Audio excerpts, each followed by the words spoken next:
Hello friends, नमस्ते प्रणाम। हमारे चैनल में आप सभी फ्रेंड्स का स्वागत है और अभिनंदन है। तो हम लोग बहुत ही पारंपरिक दर्द भरा जितिया व्रत गीत लेकर आए हैं। अगर अच्छा लगेगा तो लाइक शेयर सब्सक्राइब जरूर कीजिएगा और कमेंट बॉक्स में ज़रूर बताइएगा कि ये गीत आप लोगों को कैसा लगा। तो चलिए सुनाते हैं। हर हर महादेव। आप सभी महादेव। जितिया माई से कहेली बाजिनिया की सुनाए मायरिया हमारी हो। जितिया माई से कहेली बाजिनिया की सुनाए मायरिया हमारी हो। मैया भूखल बानी खर जितिया तमन्नावा में आस लैके हो। हे मैया भूखल बानी खर जितिया तमन्नावा में आस लैके हो। केहू के दियलो मैया दुई चारा, केहू के 10 5 हो।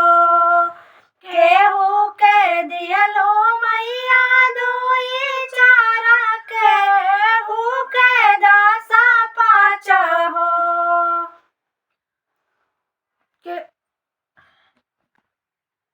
हे मैया मोर काहे गोदिया बसुनताए काहे लाला ना बीनू हो। हे मैया मोर काहे गोदिया बसुनताए काहे लाला ना बीनू हो।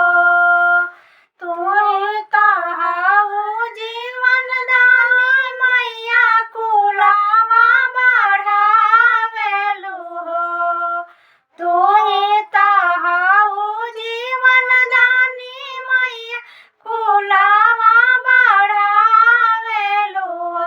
ए मैया सुनी ले तू बाजिन के राजिया, चरवा पुलवा लाई दे तू हो।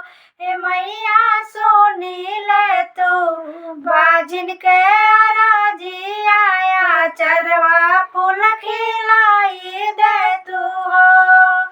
तू ताए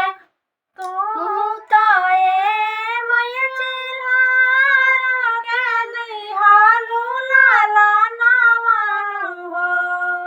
तू ताए मैया जिला के दिहालू लाला नावानु हो। ए मैया सियारिन के भरी दिहलू गोदिया त बाजिन नव छोड़ाई दिहलू हो। ए मैया सियारिन के भरी दिहलू गोदिया त बाजिन नव छोड़ाई दिहलू हो। तोहारा महिमा सब गावे भरत नारा नारी करे हो। तोहारा महिमा सब जग गावे भरत नारा नारी करे हो। ए मैया हमहु आसो भूख